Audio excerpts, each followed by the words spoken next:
Yes, I'm back. And I'm just gonna tell y'all, look here. First of all, I'm gonna tell you, I'm not doing this. I'm doing it for safety purposes for my kids and because I have been through so much. I'm not really scared anymore. I just kind of want to, be left alone. But the main thing is my money. You know, I'm not finna be walking around knowing that people is just, ha, ha, ha. I'm not finna be knowing that I have money, but I'm broke. So I know it's something illegal going on because I always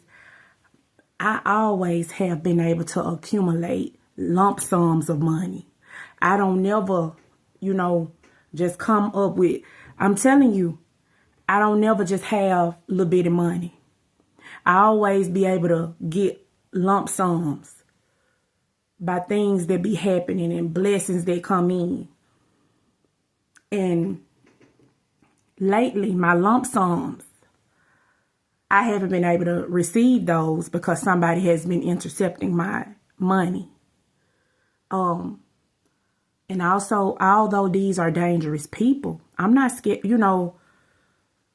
This is how I live my life. If I haven't done anything to somebody, I know how to live anywhere in the United States. I know how to live. When you don't bother people, they don't bother you. You hear me? A lot of times, but sometimes you got people that will bother you, but that's slim to none. But when you don't bother people, a lot of times people will not bother you. They will protect you. They will, real talk. Even people you don't know, they will. Like around your neighborhood and stuff like that.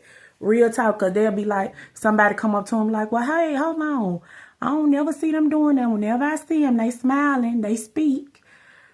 People, when they start thinking about your track record, they'll help you, even when they don't know you, even behind your back. They'll have you. Real talk. I have seen it happen.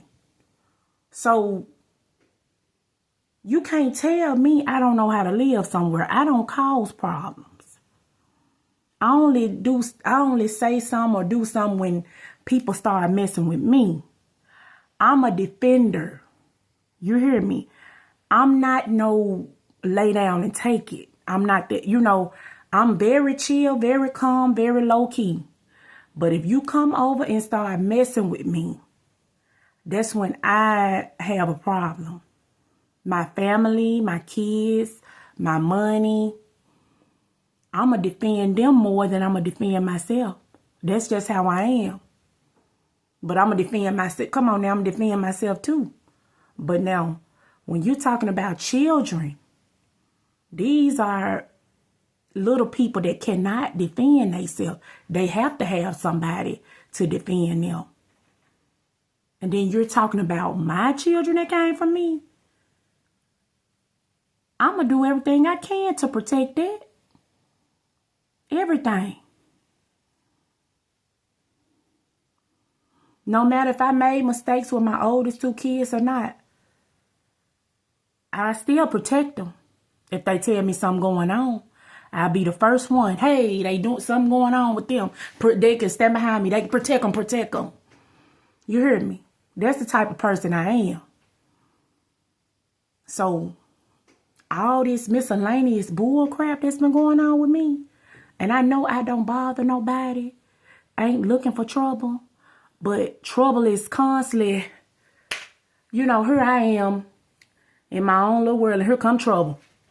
Hey, I'm trouble. And I'm like, what are you doing here? Because I'm not out here looking for trouble. So why are you here? Why is trouble here? Trouble don't need to be nowhere near me, but it's constantly finding me and my kids. And I know that the way my personality is and the way I'm talking, it sounds like I'm not taking it serious, but you have to understand all I've been through. I have to laugh. I make jokes to keep from crying. I will sit up and think about the serious situations that I've been through. I don't cry about them. I think about them and process it differently and start laughing at them. You know what I'm saying? So I don't just be, I'm just not the type of person to sit up and just cry. Now I get mad and I bring stuff up over and over again until I get what I want. But I don't cry especially because I'm in protective mode for my children. So I'm not finna cry. Because the first time my little daughter, the smallest one, if she see me even thinking about getting ready to cry, she gonna say, "Mama, are you crying?" I mean, she detected. They don't be wanting to see that. They don't like it. They don't like when I'm hurt. They don't like when I'm crying. None of that. So I'm not finna let them see that. Because I don't want them to be like, "Well, what's wrong with Mama? What I got to do?" I don't want them to feel like they got to do anything for me. Because I'm here to protect them. They ain't got to do nothing. You know. But anyway, like I was finna say, that car was on his last leg. And I left going to Little Rock. I had my stuff. Hold on. Yeah, I didn't have no furniture. Y'all, the furniture, because I knew that last house I was in, because I'm going to tell y'all what happened. And he knew I did it. See, it was so much going on, y'all, that he would come back and ask me questions about stuff. And I'm like, how did he even know that? But I remember moving that furniture up out of that house. And it was something about this big, y'all. It looked like one of them. You know how you go like to a gumball machine or like a machine. You put a cord in there, then what comes out, you might get a little plastic thing with a ring in there, you know, or, you know, some little slime or something about this big. One of them fell out of my picture and a light was blinking. And I looked at it, I'm like, what is this? I said, this either a list, because see, he would be up in that house tripping about them TVs, and he would never let me have no phone. And now I see why. You know what I'm saying? Now I really see why he was doing it. He called himself trying to protect. I don't know what he was doing. It just was like he would get frustrated at them TVs and them phones. He would never just tell. He should have just told me. He would never tell me why, but he would tell me in so many words. Because he'd be up there. Them niggas looking at you behind. I'm like, who? You don't see that nigga in the TV? And I'm sitting up there now. This is how crazy he is. Hold on. Lord have mercy. Hold on. This is how crazy he is.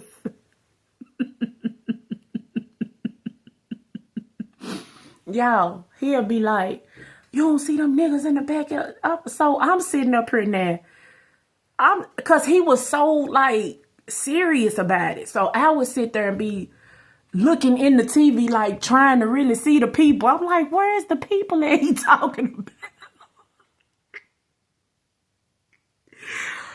Oh, Jesus. And then I'll leave and come back and he'll be done bust the whole TV up. Y'all, I'm just telling y'all. I don't know why that's just so funny. You don't see them niggas looking at you on the TV and they sitting back there. So I'm going up to the TV like this here. I'm trying to really look in the TV. I'm like, what is he saying? They looking at you. They looking at you. And I'm like, who? So he would put your clothes on. Put your clothes on. They looking at you. They looking at you. And I'm like, who is he talking about? So I never seen nobody in the TV, but now I know what he was saying. Now I know. And so, I mean, he was real serious. He was serious about that, though. So that what made me look at, like, the picture screen. It made me, like, look in, like, I'm looking in there thinking that it's really something. Anyway, y'all, I'm done. I am done, okay?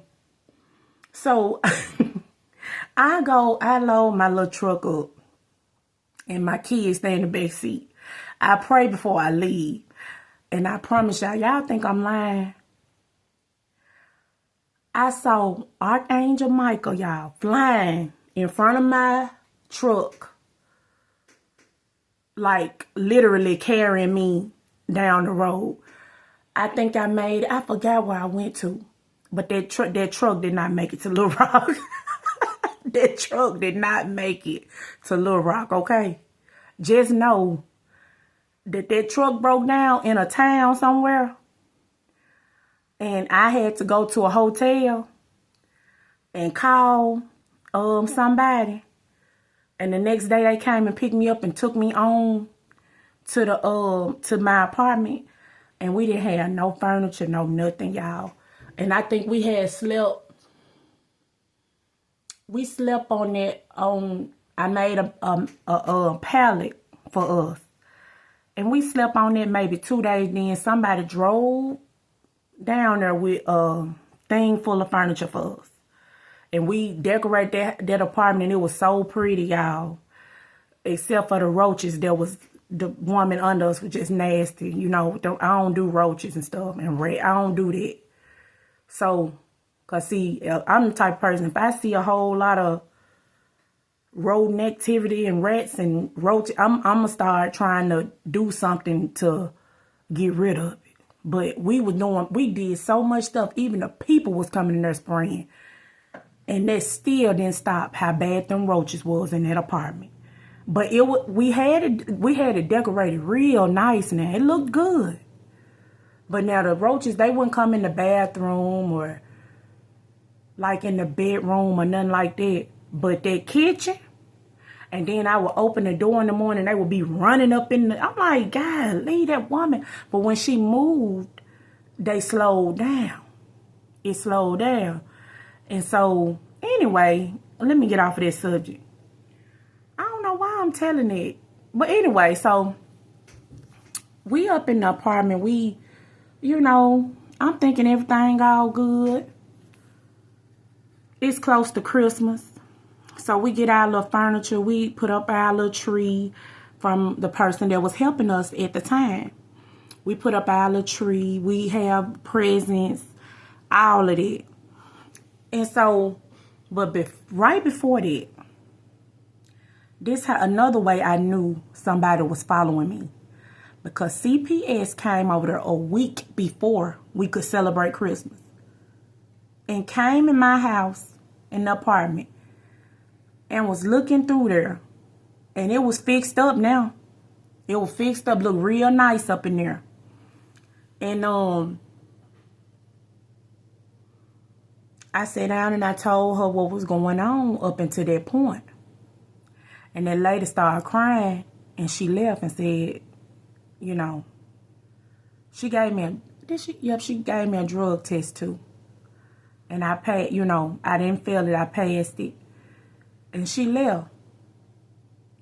And that kind of had me puzzled. I'm like, what is this? Why is CPS at my apartment? And I just got here a week ago. It ain't like the kids was old enough to just really be in school, because at that time, they was in Head Start and stuff like that. Maybe my other daughter, she was in kindergarten. They was in some grades that, it really didn't matter. I think my 11-year-old was in school, maybe kindergarten or something like that. But the way they came over there, that raised the red flag. I'm like, okay, so how do they even know where I'm at? You know what I'm saying? So they started that calling then. Then I was getting a little unemployment. Y'all know the little pandemic unemployment they had going on. I was getting... What's up? Hey. Y'all go put y'all stuff back there. My kids that made it in. Y'all, so... Yeah, let me say hi to the YouTube video. My name is Gabrielle Joy Wiley, and I want to say hi, and I want to shout out my family, and I want to say God is good. See, these are my beautiful children. These my beautiful children that I'm trying to protect. Subscribe, like, and Sure. That's all I have. Yeah. So at the end of the day, y'all, I'm gonna leave it right there because they done made it. That dog, bro. No, you're not going to kill a dog. Bro, See that what I'm dog talking tore up about? my football. See what I'm talking about right there? You threw that football out there and it tore up my See what I'm football. talking about? See what I'm talking You about? buying me a new football. See what I'm talking about? See how he done just came up in here? You the one who threw it out there. See? You let the dog get to that me. comes from the different daddies, see? See what I'm talking about? Ain't nothing coming from nobody. But I'm still going to protect him. Get off the phone. You doing too much.